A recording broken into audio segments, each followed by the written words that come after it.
আসসালামু আলাইকুম।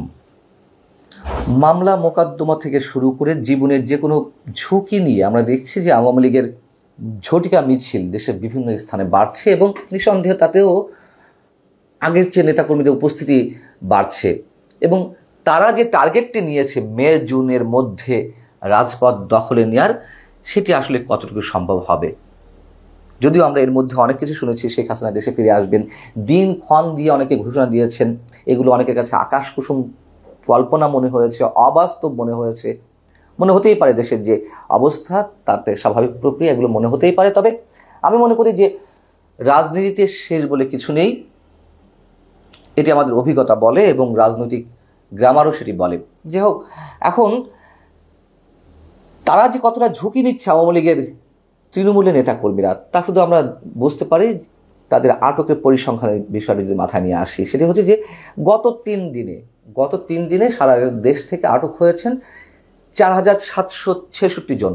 আর গত ৮ ফেব্রুয়ারি থেকে ১ মার্চ পর্যন্ত ডেভিল হান্ট অপারেশন নামে যে একটি তুমুল সমালোচিত অপারেশন পরিচালিত হলো, তাতে ২২ দিনে আটক হয়েছেন আওয়ামী লীগ এবং তার অঙ্গ সংগঠনের ১২,৫০০ নেতাকর্মী। এটি পুলিশের তথ্য।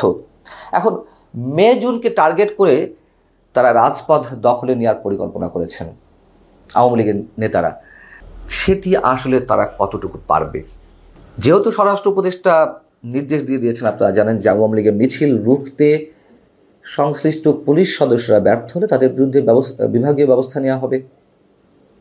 এই নির্দেশনাটি এরই মধ্যে বিভিন্ন মহল থেকে সমালোচনার শিকার হয়েছে। একেবারে বেআইনি নির্দেশ, নিঃসন্দেহে একেবারে বেআইনি নির্দেশ, এবং এটি নিয়ে আন্তর্জাতিক মহলেও আমার মনে হয় খুব শীঘ্রই প্রশ্ন উঠবে। এই ধরনের কোনো নির্দেশনা তিনি দিতে পারেন না কোনোভাবে। এখন ধানমন্ডি ৩২ টেলিগ্রাম গ্রুপ নামে একটি গ্রুপে জুম মিটিংয়ে গাজীপুর সিটি কর্পোরেশনের সাবেক মেয়র জাহাঙ্গীর আলম, তিনি দেশের বিভিন্ন জেলা, উপজেলা এবং থানা পর্যায়ের নেতাকর্মীদের উদ্দেশ্যে নির্দেশনা দিয়েছেন। কি নির্দেশনা দিয়েছেন? শুরুতে তিনি বলছেন যে আপাতত ফান্ডের সমস্যা, বিদেশ থেকে কেউ টাকা পাঠাতে পারছে না, তাই প্রতিটি জেলায় ঝটিকা মিছিল দিয়ে শুরু করতে হবে। কি হাস্যকর একটি কথা, আমি সে বিষয়ে পরে আসছি। এই মিছিলে থাকবে স্থানীয় ওয়ার্ড এবং ইউনিয়ন পর্যায়ের নেতাকর্মীরা। এছাড়া নির্দেশ রয়েছে রিক্সা, বাসের হেল্পার, অটো চালক সেজে ছদ্মবেশে মিছিলে অংশগ্রহণ করতে হবে। এগুলো তারা পারবে। আমি মনে করি তাদের যে বিরোধী দলের রাজনৈতিক তাদের যে অ্যাক্টিভিটিস আগে আমরা দেখেছি, সেদিক থেকে আমি বলতে পারি এগুলো তাদের অভিজ্ঞতা রয়েছে। এবং নির্দেশনায় বলা হচ্ছে যে নিম্ন পর্যায়ের নেতাকর্মীরা যারা বিদেশে আছেন তাদের বাংলাদেশে পাঠানো হবে।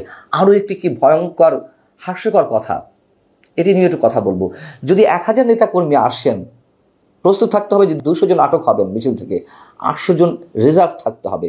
খুব ভালো তাদের পরিকল্পনা, এটুকু বলতে হবে যে গোছানো পরিকল্পনা। ৬৩ জেলায় অন্তত ১৫ লাখ লোককে জমায়েতের পরিকল্পনা করেছে দলটি।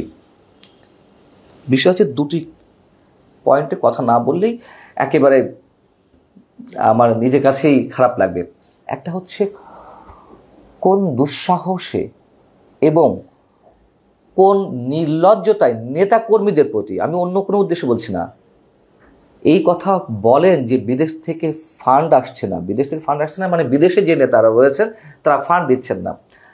হাজার হাজার কোটি টাকা লোপাট করে, রাষ্ট্রীয় সম্পদ দখল করে যে নেতারা পালিয়েছে আওয়ামী লীগের, তারা দলের জন্য করবে না, ফান্ড দিবে না, এটি হতে পারে? কিন্তু হচ্ছে।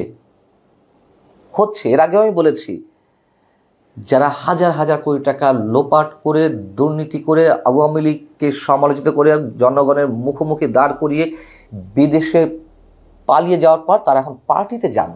আর নেতাকর্মীরা, তৃণমূলের নেতাকর্মীরা জীবনের ঝুঁকি নিয়ে রাজপথে নেমে আসেন। আর একটা কি নির্দেশনা দিয়েছেন, মানে তিনি জানিয়েছেন যে পরিকল্পনা রয়েছে বিদেশের নিম্ন স্তরের আওয়ামী লীগের নেতাকর্মীদের দেশে ফিরিয়ে আনা হবে এই ধরনের আন্দোলনের জন্য। কেন? যারা দুধের শটটুকু খেয়েছেন, একটু আগে যাদের কথা বলছিলাম, চোর, ছাত্চোর, বদমাইশ, ডাকাত, দুর্নীতিবাজ যারা পালিয়ে গেছে, তাদের কাউকে আনতে পারেন না আপনারা দেশে? তাদের নেতৃত্বে সব কিছু পরিচালিত হোক, বুদ্ধি পরামর্শ দিক, সেটা পারবেন না। ঘুরে ফিরে সেই তৃণমূলের নেতাকর্মীদেরকে জীবনের ঝুঁকির মধ্যে ফেলার জন্য পরিকল্পনা করা হয়, বিদেশ থেকে তাদের নিয়ে আসা হবে। কি অদ্ভুত! তবে আর যে পরিকল্পনা সেগুলো নিশ্চয়ই ভালো, অবশ্যই। এদিকে সরকার যেমন যুদ্ধংদেহী একটি পরিকল্পনা নিয়ে আছে, মানে প্রকাশ্যেই বলছে যে আওয়ামী লীগের নেতাকর্মীরা যেখানে নামবে সেখানেই তাদের আটক করা হবে, তাদের বিরুদ্ধে ব্যবস্থা নেওয়া হবে। ঠিক সরকারের kings party, NCP, national citizen party বা জাতীয় নাগরিক পার্টির মানে এই যে দলের বিপ্লবীরা, তারা তো নিজেদেরকে বিপ্লবী মনে করে। এই বিপ্লবীরা আবার আওয়ামী লীগকে ঠেকানোর জন্য রাজপথে সোচ্চার হয়েছে এবং হচ্ছেন। কোন এখতিয়ারে? আমরা বারবার বলছি আওয়ামী লীগের যেসব অপকর্মকারী, যারা ঘুষ, দুর্নীতি, লোপাটের সাথে, দুর্নীতি লোপাট সহ বিভিন্ন অপকর্মের সাথে জড়িত, তাদের বিচার করা হোক। এই যে পুলিশের সহায়তায় ছাত্রলীগ, আওয়ামী লীগ 15.5 বছর বিরোধী দলের উপরে যে ধরনের অত্যাচার নির্যাতন চালিয়েছে, সেই একই অবস্থা এখন সেই পুলিশ আবার আগের চেহারায়। আর এই যে এনসিপি এখন ছাত্রলীগের ভূমিকায়, লাভটা কি হচ্ছে? বারবার একই প্রশ্ন করছি আমরা, এবং প্রত্যেকেই ক্ষমতালোভী, প্রত্যেকেই। এই রাষ্ট্রের কথা, সাধারণ মানুষের কথা কেউ ভাবছেন না। দিন বদলের স্বপ্ন দেখাচ্ছেন, নতুন বাংলাদেশ বিনির্মাণ করবেন, দ্বিতীয় স্বাধীনতা হয়েছে। স্বাধীনতা একটাই, আরো অনেকে বলছেন, আমিও সেই একই সুরে কথা বলাতে চাই, স্বাধীনতা একটাই। কিন্তু নতুন বাংলাদেশ গড়ার কথা বলে ভণ্ডামির কোনো প্রয়োজন নেই। বলেন আপনারাও সিরেফ একটা রাজনৈতিক দল, আপনারাও অপরাজনৈতিক সংস্কৃতির জায়গা থেকে এগুলোর মুখোমুখি দাঁড়াবেন, আওয়ামী লীগের মুখোমুখি দাঁড়াবেন, বলুন না, আমাদের কোনো আপত্তি নেই। কিন্তু এগুলো করে কোনো লাভ হবে না। যদি আওয়ামী লীগকে নিষিদ্ধের যে দাবি উঠেছে সেটিও করা হয়, আওয়ামী লীগ এভাবেই রাজপথে নামবে। এবং আমি বরাবরই বলে আসছি, নিষিদ্ধ করে কোনো লাভ হবে না, এবং আওয়ামী লীগ আবারও তার অবস্থান সুসংগঠিত করবে, সময় লাগবে। যেমন বিএনপি মার গুতা খেয়ে তারপরেও তো রাজপথে ছিল, হয়তো তুমুল কোনো আন্দোলন গড়ে তুলতে পারেনি, আবারও সেই সরকারি হামলা, পুলিশি হামলা, সরকারি দলে ক্যাডারদের হামলা ছিল তো। বিএনপি তুলনায় তো আওয়ামী লীগ আরো প্রাচীন দল, সবই বুর্জুয়া শক্তি, এদেরকে নিঃশেষ করা যাবে না। পুলিশ বলছে ছাত্রলীগ নিষিদ্ধ সংগঠন, তাই তারা মিছিল করলেই গ্রেপ্তার করা হবে। আর আওয়ামী লীগের বিষয়ে বলছে, ঢাকা মেট্রোপলিটন পুলিশের অ্যাক্ট অনুযায়ী কেউ সমাবেশ করতে চাইলে পূর্ব অনুমতি নিতে হবে, অনুমতি না নিলে অবশ্যই গ্রেপ্তার করতে হবে। সমাবেশ করতে গেলে অনুমতি নিতে হবে, ঠিক আছে, মিছিল করার জন্য কি অনুমতি লাগে? অনেক কিছু দেখেছি তো আমরা এই পর্যন্ত। লাভটা কি হয়েছে? কিছুই না। মাঝখান থেকে সাধারণ মানুষ ভয়ঙ্কর আতঙ্কের মধ্যে থাকে, সাধারণ মানুষের জানমালের ক্ষতি হয়।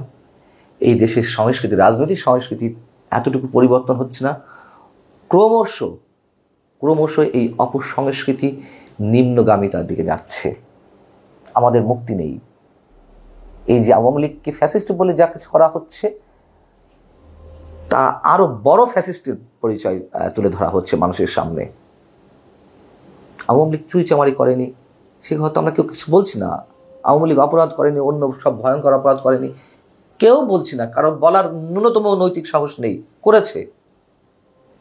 কিন্তু তার বিচারটি এভাবে নয়।